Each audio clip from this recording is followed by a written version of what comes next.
Hello, hello. How are we doing today? Where's the energy? Where's the energy? Yes. Fernando, do you like the energy in the room? Welcome back. Welcome back. I can feel it. I'm a Latin. Here you go. Well, I'm very excited about this session. Michael, let's kick it off. Sure. We're going to talk about sort of the importance of blockchain in your house, and I want to sort of take a step back and talk about sort of the importance of having good data. I'll start with sort of the secondary market and how that comes back in the primary market. I had the great pleasure of serving on the board of something called Common Securitization Solutions. I know we have a bunch of real estate folks. Has anybody ever heard of that? Like one or two hands, right? No normal person should know what this is. But it's basically it's a technology company that was started a few years ago. Actually, the government did it when they took Fannie and Freddie into conservatorship. In the U.S., we have the great benefit of having the idea of conforming mortgages that you can bundle together and then sell in the secondary market. And those mortgage-backed securities backed by Fannie or Freddie are basically fungible back and forth because there's conforming terms and loan sizes and all that other sort of stuff. But we ended up with an odd situation where in the secondary market, the Fannie mortgage-backed securities were trading differently than the Freddies for whatever reason, and that there was an illiquidity premium in there, and so the idea was to create a uniform mortgage-backed security through this technology platform. So they were able to do that. There's still a lot of incredible amount of costs that are in the system to actually do that. But that's one example of where we have standardization, we get the benefit of having more secondary market liquidity, and that secondary market liquidity is actually priced in the primary market and the mortgage rates, and so that would bring down actually the mortgage rate. So if we can get more of this onto the blockchain or get this stuff on the blockchain, we can increase the liquidity even better, take costs out of the system, and then decrease mortgage rates even further. Yeah, absolutely. And financing is a cornerstone for capitalism, especially in the developing countries. And that was outlined in Hernando de Soto book, The Mystery of Capital, how clear title to land was essential for our current civilization, the modern civilization, to establish financing opportunities for people so they can borrow against their ownership and launch ventures, businesses, bring more value to this asset. And of course, financing in a sense that we know in the US, and gets further deeper. It's securities that are liquid. We've been talking with Mike about privatization of Freddie Mac and Fannie Mae. And if the whole system is brought on blockchain, starting with the title, then the financing opportunity in the form of DeFi, then the mortgage-backed securities, then we'll have a whole transparent, well-working machine working together with less fees between all those values to be transitioned between each other. And then those collapses like we've experienced in 2008 won't be possible. In the US, it's addressed to some extent with the policies, but in many other countries that are copying the system in America, if they have this jump to the new technology, like the Web3 enabled technology, establishing clear title to land and then financing opportunity and then securities, mortgage-backed securities trading, then they will experience this growth of capitalism that would be the foundation for democracy globally. So, Hernando, what does it mean for you, blockchain and its relation to a house? Thank you. I apologize. I'm going to look at my notes, but I thought it was on another panel before, so I've had to improvise. Here's the way I came into it. I hadn't traveled to the United States. I only stepped on U.S. soil and started being accustomed to Americans and their virtues and their institutions about 30 years ago. And as I walked in, I remember, as I was known in Peru and went through migrations, that somebody said, who are you? And I said, I'm Hernando de Soto. And then they said, and I said, I want to talk to you about it. I've lived in Europe most of my life. I've studied economics, but I've also done a little bit of law. And they said, look, just hand over your passport. And I handed over my passport and put it into a gliding machine. And then I started understanding that when you live in a global world, you live in society, you just don't know everybody by their name. You know them by representations of who you are. And that made it interesting, so that when I went back to Peru, and then we founded even a think tank to look at it. What does it mean uh, that you have a house, you got a home, but is it something else? And there's more than just having a home. The house is a point of reference for a whole bunch of things, like you're saying, finance and credit, but it also gives you limited liability. In the United States, one way or another, in your laws, when you make a deal, you make an exchange, there's only so much you can be liable for. Well, in Latin America and 70% of the world, there is no limited liability. Every time you get into you make a deal, you're into unlimited liability. It's as if you were in a big poker game like one of the ones in the film. And that means that your transactions go down and the value of things go down and the risks are are immense. The next thing is that people act differently for things they're responsible for than for things they're not responsible. And being on the internet and blockchain based on title, you are going to be more responsible about your home than you're going to be about just about anything else. If you are on record, for example, when you fellows were at war in Afghanistan and you try to find Osama bin Laden, it took you 9 years. It took you 9 years because he didn't have a title to this cave. And that's the way it's always going to be. Criminals hide out where there are no addresses. As a matter of fact, the first definition of a criminal is no address whatsoever. So I'm trying to say the kind of things that you're not. All the addresses joined together. There's a word in Greek that is very interesting. It's called anoikis. Anoikis means what is the condition of what happens to somebody whose cells are dying and they don't connect to each other anymore. When cells that we're all made of, millions of cells, don't connect to each other, they die. And anoikis means in Greek, homelessness. So it's very important that you have addresses and that your house be in what I believe Web3 people call the metaverse, the world of passports and representation, because they say a lot of things that aren't being told to you if you're just seeing yourself as physically the house. So unless you want a country of carpenters, there's all of that, and it allows you to put things together and combine. Because when your house is at risk, if you are a serious person, it allows you to promise, to commit, to assert, and to bring out hopes. So when I was reading, Mark Andreessen's idea, what he wanted to do with Web3, just to bring into it, and blockchain, of course, he says, and something you were just right, I don't know if he connects to what I'm going to say, but he says we all spectrum of human possibilities come around. One of which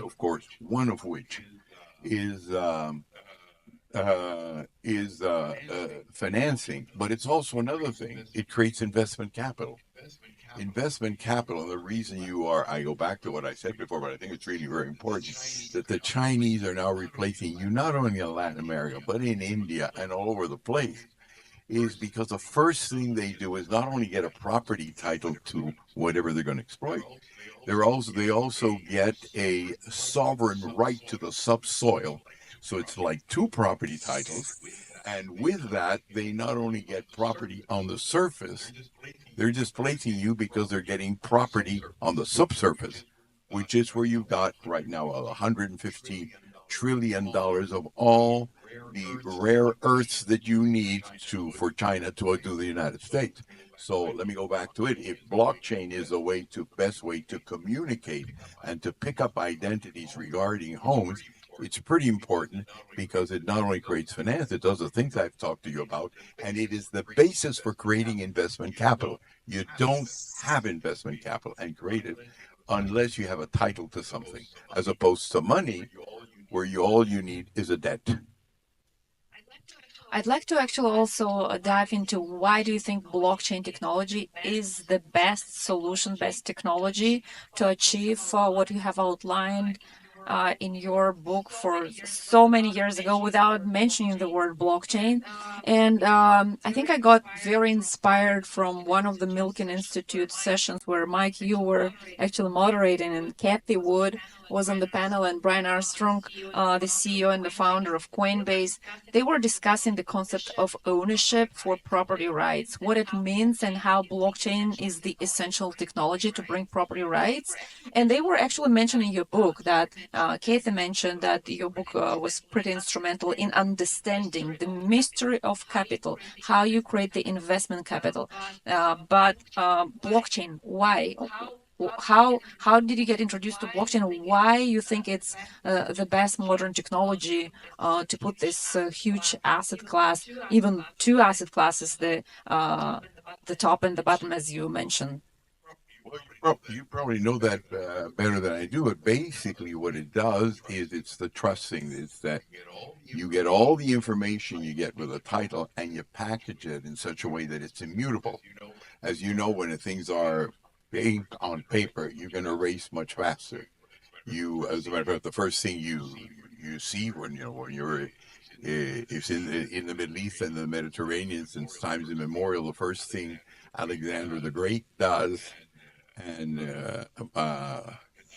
Gaddafi does 2,500 years later is they burn all the records and start again.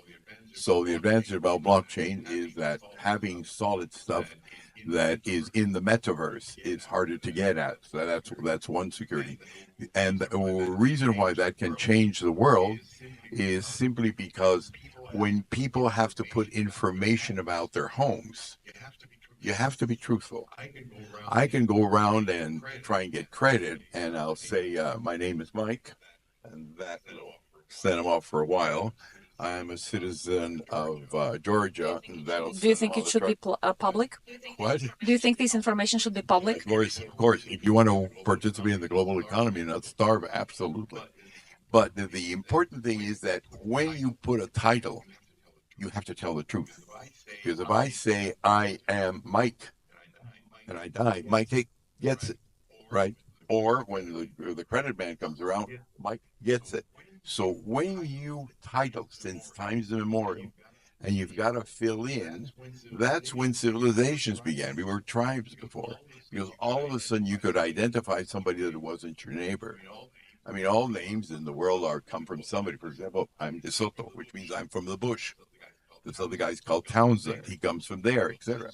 Well, since addresses come around, one of the things that you find out is that most developed countries have addresses and others don't. I mean, literally, I remember in Costa Rica, the place, and they said, I went to the Peruvian embassy, and they said, when you come out, hit Clinton Avenue, you go to the left at the church, then you move ahead to the drugstore, you go to left, and that's how you get there. Really, it is a problem in 70% of those. So addresses, the representation of the house is very important, and no matter how you look at it, blockchain is a crucial way to transmit it. The only thing that is missing now, as far as I'm concerned, regarding blockchain, is that you've got to attach it to the arguments of the third world, because if you may have noticed, the arguments I've given you are very third world arguments. You see, you're already on the books. You've already got systems that interconnect in the United States or in Europe. It's all there. So you've got half of the information that's necessary to create a property right, but not the first half, which is what connects you to 70-80% of the world, which is where the Chinese are in advance of you. Yeah, it's like providing cable internet in third countries when we have Elon Musk technology or other better connectivity for Wi-Fi connections. And so it's similar, like, why don't we jump into the most innovative technology, which is blockchain, to establish those rules of property rights that we have in the Western world, plus applying it together with the new technology. Mike, any comments on why blockchain? Yeah, no, I mean, the word immutable is the exact one. I remember when I was first introduced to blockchain years ago, and there was somebody out of Silicon Valley he said, don't use the word blockchain. He says, use the word DWIAT. And I'm like, DWIAT? He said, database with immutable audit trail. That's all you need to know. Right. And so Simple. it stuck with me. Right. Yeah. But that's the point, right? It's immutable, and people can't go back and change the records and stuff, right? I just saw on the advertisement on television where somebody, like stealing your title to your house and you don't know about it or whatever, right? I mean, it's an amazing, thing to do. Another thing I was going to mention when I was talking about sort of the secondary market piece of this is that, if we can decrease the cost of, buying and selling a house, that's going to have flow through effects on, mobility of people moving in the United States. In the United States, one of the great strengths of our economy has always been labor mobility. People move to where the jobs are, right? Now there's some more remote working where people can actually move to other sort of places, right? But labor mobility has actually been going down in the United States, and that's taking percentage points off of GDP and economic growth. And if we can, get the transactions costs down, and the mortgage rates are starting to come down, right, where people aren't locked into their 3% mortgage and move somewhere else, we get that. We can get more transactions, and even though there's smaller fees on each one, but the number of transactions goes up. But that's going to have flow through effects in terms of the local economy and the national economy in terms of people moving where the jobs are. Yeah, because imagine instead of 7 million homes sold a year, we'll be selling 20 million homes. It's a better liquidity, better labor mobility. People won't be afraid to make a decision to move to another state for an opportunity or a family where the transaction is not full of anxiety, whether they will be able to sell and what are the costs for the sale and so on. So I think it's an amazing opportunity for the real estate professional also to imagine that one day it won't be a 30-day closing. It will be a couple of days, maximum 1 week. It will be easy, simple, and then you'll serve more clients. And people will have this feeling of freedom that we all thrive for in America to actually move and exchange our property rights in real estate or others seamlessly and secure because as you mentioned, there are so many fraud cases, so many wire fraud, ownership being stolen from antiquated system, the recording systems, and now AI. Now AI is actually getting pretending to be sellers and selling properties online, pretending that they're a human. They signing with the e-notary and getting over home ownership. So it's another huge risk that we're facing right now. If I may, and I want to thank Mike for that. I viewed American films. That's the way I got to know the United States. I have, for the first time, understood what I've seen in at least half American films, which is, honey, I've just been named vice president of the Milken Institute. You take the kids out of school, I'll sell the house, I'll see you there in 4 days. Here you go. Something like that. Yes. Awesome. Well, Hernando, I think I want to wrap up with your third session at this conference. It was a privilege and honor to have you here today. You've influenced a lot of views of the Web3 doers like Brian Armstrong and Kathy Wood and Mark Andreessen. All those people understood the value of ownership, not only for real estate, but broadly for ownership of our data, of our identity.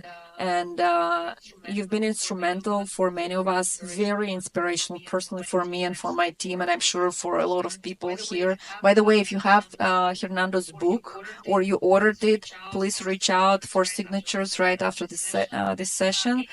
Any final words from you? Well, I want to thank you for this conference because I've learned a lot about things which I was not familiar with, even in the last session, which had to do with how do you bring information across, because that is basically what it's all about. Sorry, I keep on coming back with China, but it's become the most important investor in my country, and that has consequences of all sorts. But what's interesting is that what Xi Jinping calls his new system, which usually is translated into socialism with Chinese characteristics, is really not that. It's capitalism. And the name for his system is the independent knowledge system, which is how do we get information and convert it to useful knowledge? And whoever's got that's got an advantage. So everything that you've been talking about makes me understand that the thing isn't simply that I'll be wearing shiny shoes or that I will have a Chinese car. It goes much further than that. Who's the best informed? And it's important to know that some people sometimes get ahead of us, whether we like it or not. And it's a good idea to study them. And that's why it's been so good to be here and learn so much from you. Thank you. Thank you, Fernando. It's been an honor.